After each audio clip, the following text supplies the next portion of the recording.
अभी जो ये दोनों लैपटॉप आप देख रहे हो, इन दोनों का लोगों को काफी कंफ्यूजन है, डिसाइड ही नहीं कर पा रहे कौन सा लैपटॉप खरीदें इन दोनों में। और एक का रेट कम है, एक का रेट बड़ा ज्यादा है, बट स्टिल क्यों डिफरेंस है, यही मेन क्वेश्चन है। अब एलोक्यू 2024 का जैसे मैंने रिव्यू डाला ना, उस वीडियो पे मैक्सिमम कमेंट यही है, लोगों ने धुआंधार क्वेश्चन दाग दिया कि इसको ROG Strix 3050 से कंपेयर करिए भाई। लेकिन समय लगता है कंपैरिजन एंड ऑल में, आज फुल कंपैरिजन आपको देखने को मिलेगा। दोनों का प्राइस में अप्रॉक्स 8 to 9K का डिफरेंस है, लेकिन ऐसा क्या है कि आप ROG Strix के लिए एक्स्ट्रा पे करोगे। एलोक्यू 2024 का लुक्स एंड बिल्ड इंप्रूव किया गया है, लेकिन क्या ROG Strix से बेटर है? हम सारे पैरामीटर्स को कवर करने वाले हैं इस वीडियो में। अगर लुक की बात करें तो एलोक्यू comes with clean and premium look with most of the ports in the back side, and ROG Strix में थोड़ा तड़क भड़क गेमिंग लुक्स एंड साइड में पोर्ट्स मिल जाते हैं और पीछे पूरा एग्जॉस्ट मिल जाता है थर्मल के लिए। एलोक्यू में साइड से वेंट हटा दिया गया है और बैक साइड एंड बॉटम में बढ़ा दिया गया है। थर्मल्स इसमें भी है, लेकिन साइड से थोड़ा क्लीन लुक दिया गया है। एक ही पोर्ट आपको दिया गया और मैक्सिमम पोर्ट बैक साइड में दिया गया है। दोनों में ही आपको 4 Gen RGB कीबोर्ड मिलता है, लेकिन देयर इज नो डाउट कि भाई transparent gaming keys and bottom running RGB lights के साथ ROG Strix थोड़ा अलग ही दिखता है, कहीं भी ले जाओ। सो लुक्स में, गेमिंग लुक्स में specially ROG Strix next level लगता है, लेकिन क्लीन प्रोफेशनल लुक में एलोक्यू अच्छा लगता है। कहीं भी मतलब अगर आप यूज करो उस हिसाब से लैपटॉप प्रीमियम भी दिखता है। अब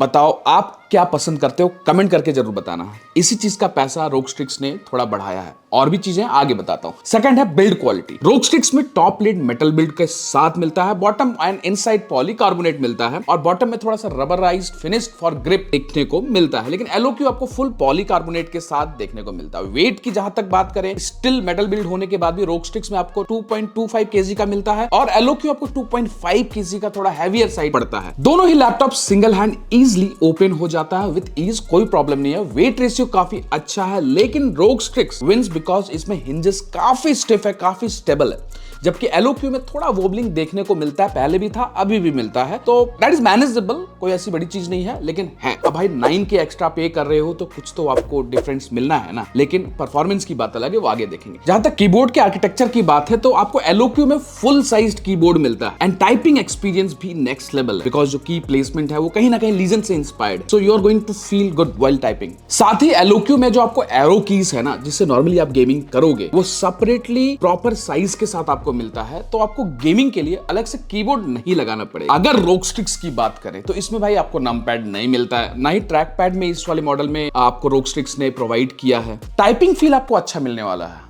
विद फ्यूचरिस्टिक कीज, जो कि ट्रांसपेरेंट लुक के साथ काफी सुंदर लिखता है, और इसके ऊपर 4 Gen RGB का मजा एक नेक्स्ट लेवल होता है। अब आप डिसाइड करो, आपको फुल साइज कीबोर्ड चाहिए या ROG Strix के सेमी साइज से चल जाएगा। तो वैसे तो ROG Strix का आर्मरी क्रेट मस्त लगता है, लेकिन एलोक्यू का Lenovo Vantage सॉफ्टवेयर को थोड़ा और अपग्रेड किया गया है 2024 में, ज्यादा इजी टू यूज है, आप आसानी से कॉन्फ़िगर कर सकते हो। जो अब 2024 के Lenovo Vantage में अपग्रेड है वो ये है कि इसके eGPU मोड को भी ऑप्शन मिल गया, हाइब्रिड eGPU मोड। मतलब नॉर्मली हाइब्रिड और eGPU मोड हुआ करता था, लेकिन eGPU mode, hybrid eGPU mode आपको देखने को मिलता है, और ओवर वोल्टिंग एंड अंडर वोल्टिंग आप इजिली कर सकते हो। दोनों में ही मक स्विच का ऑप्शन आपको देखने को मिलता है, लेकिन एलोक्यू में थोड़ा सा जो उसका सॉफ्टवेयर है, इसमें फायदा क्या मिलता है कि मक स्विच के साथ आप अंडर वोल्टिंग एंड ओवर वोल्टिंग दोनों कर सकते हो। लेकिन हाँ, इसको ध्यान से करें, अंडर वोल्टिंग एंड ओवर वोल्टिंग करने में प्रॉब्लम भी हो सकता है, बट ऑप्शंस आपको इस सॉफ्टवेयर में मिलता है एलोक्यू में, जो कि आपको ASUS में करना है तो थोड़ा सा तिकड़मबाजी। तो चलो पहले दोनों में स्पेसिफिकेशन में कुछ डिफरेंस है भी कि नहीं वो देख लेते हैं, फिर दोनों के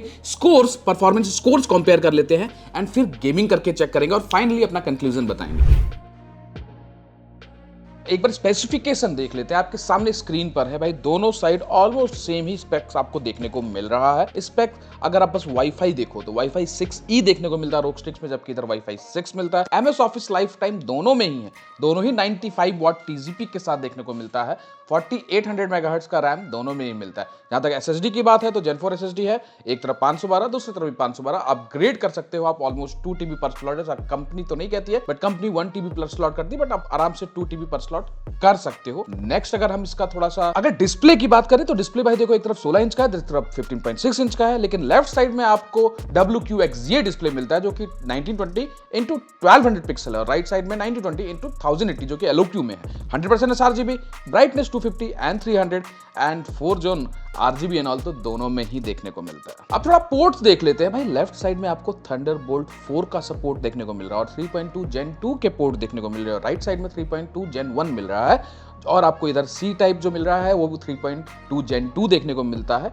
और कुछ ये डिफरेंस है भाई, आपको थंडरबोल्ट का पैसा थोड़ा पड़ रहा है रोग स्टिक्स में, राइट साइड में उसको कॉस्ट कटिंग में डाला जा रहा है। बट क्या रिक्वायर्ड है आपको थंडरबोल्ट पोर्ट? मैं तो उतना खास यूज नहीं करता, लेकिन लेफ्ट राइट साइड में आपको ई सेटर बटन मिल जाता है कैमरा के लिए, जो कि लेफ्ट साइड में रोग स्टिक्स वाले आपको नहीं देते हैं। भाई साइड देखा जाए थोड़ा सा डिस्प्ले क्वालिटी, भाई देखो दोनों ही 100% sRGB हैं। एक तरफ 300 निट्स है, एक तरफ 250 निट्स है। बट यार निट्स में ज़्यादा डिफरेंस आपको फील नहीं हो रहा होगा, बिकॉज रोग स्टिक्स भी कहीं ना कहीं 270 280 के अराउंड, 270 मान लो निकाल कर लाया था, और ये तो 300 निट्स है ही अपना LOQ। आपको डिफरेंस देखने को लग रहा है कि नहीं? आप वो खुद गैस करो। रेस्ट मुझको दोनों display kind of good display लगा, और दोनों में जो कलर एक्यूरेसी है या जो ब्राइटनेस है वो ऑलमोस्ट समान सा ही देखने को मिल रहा है, with a very minute difference. Performance benchmark देख लिया जाए और ये कुछ डिफरेंस है भाई 17,000 और ऑलमोस्ट 16,000, तो यहां पर कह सकते हैं कि रोग स्टिक्स जीतता है। बट यार ये अप एंड डाउन थोड़ा बहुत हो जाता है, बट रेस्ट ऑलमोस्ट सेम। अब PC मार्क 10 अगर देखोगे तो यहां पर भाई LOQ ने तो हल्का मचा दिया, 6,700 और 5,700।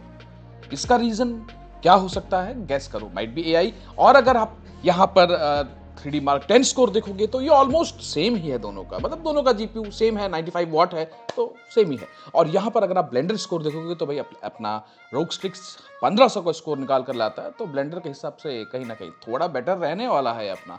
और यहाँ पर अगर अपना geek bench CPU score and ये GPU स्कोर ऑलमोस्ट सेम ही, कोई खास डिफरेंस नहीं देखने को मिला।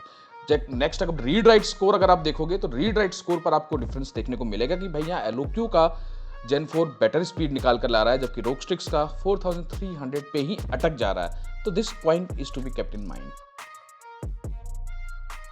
जहां तक बात आती है तो पहले ही हमने स्पाइडरमैन को सेलेक्ट किया। DLSS ऑफ में आप दोनों साइड देख रहे हो, और भाई देखो थोड़ा सा फ्रेम हमने सेम नहीं रख पाए, फ्रेम थोड़ा ऊपर नीचे हो रहा है, बट कहीं ना कहीं लेफ्ट साइड में भाई वाटेज ज्यादा पुश कर रहा है इस गेम में। स्पेसिफिकली रोग स्टिक्स ऑलमोस्ट 90 वाट TCP पुश कर रहा है, और राइट साइड में आप देख सकते हो कि 60-62 वाट ही दा रहा है। लेकिन फ्रेम्स अगर देखा जाए तो नियर बाई है, कहीं ना कहीं रोग स्टिक्स थोड़ा सा विन करता है यहाँ पर। और जहाँ तक VRAM यूटिलाइजेशन की बात है तो लेफ्ट साइड में VRAM भी भाई ऑलमोस्ट थोड़ा सा 200 MB ज़्यादा यूटिलाइज हो रहा है, और RAM यूटिलाइजेशन की बात की जाए तो वो ऑलमोस्ट सेम ही है। और टेम्परेचर आप देख सकते हो कि भाई इधर लेफ्ट में वाटेज ज़्यादा पुश कर रहा, तो टेम्परेचर कहीं ना कहीं 80 डिग्री भी टच किया है रोग स्टिक्स में, but it is control. Temperature दोनों साइड ही हमको कंट्रोल देखने को मिल रहा है। अब DLSS थोड़ा ऑन कर देते हैं वेरी हाई सेटिंग्स में। यहाँ पर अगर आप FPS देखोगे तो it's near by only frame to frame है गाइज, उसको थोड़ा सा कंसीडर ना करें तो। वैलोरेंट जब बात करें तो वैलोरेंट पर आप देख सकते हो कि भाई एक तरफ आपको 250 प्लस FPS देखने को मिल रहा है, और दूसरी तरफ भी 200 FPS देखने को मिल रहा था, 200 प्लस FPS ऑलमोस्ट सेम ही है। यहाँ पर अगर आप TCP यूटिलाइजेशन देखोगे तो अगेन इसमें ये CPU इंटेंसिव गेम है तो ऑलमोस्ट सेम ही था। लेकिन नेक्स्ट गेम पर अगर आप आ जाते हो जो कि है RDR2, तो यहाँ पर DLSS ऑफ कंडीशन पर ऑलमोस्ट सेम ही FPS मिल रहा है। 3-4 FPS अगर ज्यादा मिल रहा है रोग स्टिक्स में तो उसको हम इग्नोर कर सकते हैं। और वाटेज यहाँ पर देखो आप भाई, दोनों में ही ऑलमोस्ट सेम वाटेज यूटिलाइज हो रहा है, 2-3 एक्स्ट्रा आपका रोग स्टिक्स में जा रहा है। एंड टेम्परेचर भाई यहाँ पर नो डाउट कंट्रोल कर रखा है अपना LOQ ने। अब नेक्स्ट अगर आप देखोगे कुछ, अब देखो और इन एन एवरेज के FPS में आप पॉज करके चेक कर सकते हो। अब DLSS ऑन करके चेक करते हैं टेम्परेचर। यहाँ पर आप देख सकते हो कि LOQ में 67-69 डिग्री सेल्सियस तक कुछ जा रहा है, और लेफ्ट साइड में 77-78 डिग्री सेल्सियस तक गया है टेम्परेचर। कहीं ना कहीं थोड़ा सा जो वाटेज पुश एक्स्ट्रा है, बट ऑलमोस्ट अभी तो फिलहाल सेम ही देखने को मिल रहा है। RAM यूटिलाइजेशन भी अगर आप देखोगे तो ऑलमोस्ट सेम है, VRAM भी ऑलमोस्ट सेम है। परफॉर्मेंस आपके सामने है कि कहीं ना कहीं आपको रोग स्टिक्स थोड़ा बेटर FPS निकाल कर लाया कंपेयर टू LOQ। अब नेक्स्ट गेम है अपने सामने GTA 5, और GTA 5 में देखो यार अगेन फ्रेम को थोड़ा सा कंसीडर अगर करें साइड रखते हुए तो दोनों में अच्छा ही FPS मिल रहा है, जो कि एक इस लैपटॉप से हम उम्मीद करते हैं। और अगेन यहाँ पे TCP यूटिलाइजेशन भी अपना रोग स्टिक्स ज्यादा निकाल कर ला रहा है, ऑलमोस्ट 90 वाट टच कर रहा है, और यहाँ राइट साइड में हमारा 80 वाट तक ही गया था, एंड फॉल कर रहा है in average 75 watt TCP utilise हो रहा है। और RAM की जहां तक बात है तो राइट साइड में RAM ज्यादा यूटिलाइज हो रहा है। अब फोर्जा होराइजन गेम पर एक्सट्रीम सेटिंग्स में FSR ऑन करके हम चेक कर रहे हैं, और भाई आप FPS देख सकते हो कि दोनों साइड हमको तगड़ा ही FPS कह सकते हैं, but 35-40 FPS is not that great, but हाँ एक्सट्रीम पर भी खेल रहे हैं और FSR ऑन है हमारा, तो उस हिसाब से आप देख सकते हो कि 45-40 FPS। अगर आपको 80 या 90 एफपीएस या 70 75 प्लस एफपीएस चाहिए तो उसके लिए आपको थोड़ा सा सेटिंग्स को लो करना पड़ेगा। और टेम्परेचर आप देख सकते हो दोनों तरफ ऑलमोस्ट सेम ही है टेम्परेचर की जहां तक बात है। और आप रैम यूटिलाइजेशन अगर आप देखोगे तो 14 GB दोनों ही अप्रॉक्स यूटिलाइज हो रहा है। एंड वी रैम की जहां तक बात है तो उसमें भी almost 6 GB VRAM utilise हो रहा है दोनों ही साइड। और अगर वाटेज यूटिलाइजेशन आप यहाँ पे देखोगे तो वाटेज यूटिलाइजेशन भी अगेन 68 59 अगेन कहीं ना कहीं रोग स्टिक्स थोड़ा बेटर पुश कर रहा है वाटेज को इस गेम में भी अगर एलओक्यू से कंपेयर करें तो। रेस्ट जहां तक थर्मल्स की बात है तो अगेन एलओक्यू थोड़ा सा बेटर थर्मल एज एलओक्यू सेज कि थोड़ा सा बेटर थर्मल गेम्स में निकाल रहा है। बट कंसीडरिंग क्योंकि लेफ्ट में वॉटेज ज्यादा पुश हो रहा है तो हम उसको कंसीडर कर सकते हैं। ऑलमोस्ट किसी में भी थ्रॉटलिंग नहीं हुआ बिकॉज टेम्परेचर 80 डिग्री क्रॉस कर ही नहीं रहा है। अंडर 80 डिग्री सेल्सियस ही ऑलमोस्ट मेंटेन्ड है एक्सेप्ट नेक्स्ट गेम साइबरपंक। और साइबरपंक में हमने लो रिट्रेसिंग में डीएलएसएस ऑफ करके हम चेक कर रहे हैं तो ऑलमोस्ट सेम ही एफपीएस दोनों साइड मिल रहा है। रैम यूटिलाइजेशन भी ऑलमोस्ट 12 GB ही है।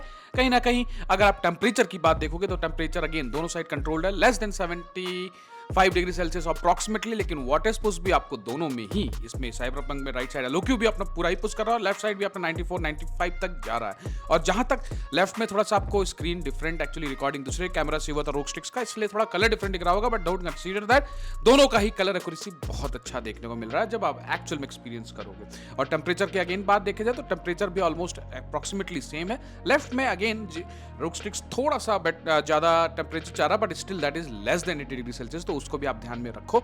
एंड जहां तक वीरैम यूटिलाइजेशन की बात है तो दैट इज नेक्स्ट लेवल। आप अल्ट्रा पर जाकर डीएलएसएस ऑन कर रहे हैं अगेन यार अल्ट्रा सेटिंग्स अल्ट्रा रिट्रेसिंग पर तो आपको थोड़ा एफपीएस से हाथ धोने ही पड़ेंगे। लेकिन हाँ कहीं ना कहीं 30 एफपीएस आपको निकालकर अल्ट्रा सेटिंग्स में भी निकाल कर ला दे रहा है तो that is good enough.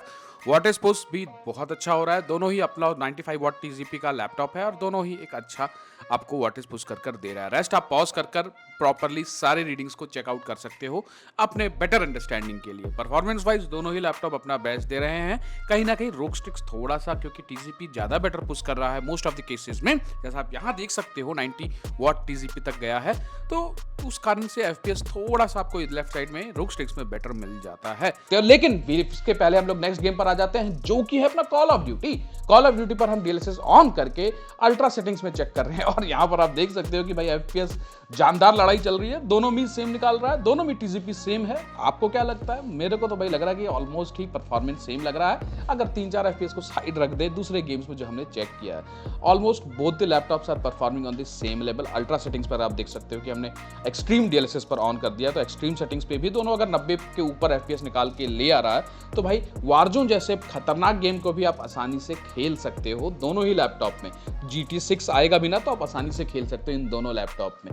Rest जरूरी नहीं है कि गेमिंग के लिए आपको कुछ फर्दर अगर आपका बजट एक्सटेंड नहीं करना you can go with it. अब नेक्स्ट गेम आ गया अपना अल्ट्रा FSR ऑन में जो कि है अपना अगेन फार क्राई 6 और FPS is almost same there is no difference. TGP utilisation left में थोड़ा ज्यादा। टेम्परेचर यहाँ पर अगर आप देखोगे तो यहाँ पर अपना बहुत देर तक हम गेम खेल रहे तो यहाँ पर 75 79 80 डिग्री सेल्सियस तक अपना एलओक्यू भी टच किया है।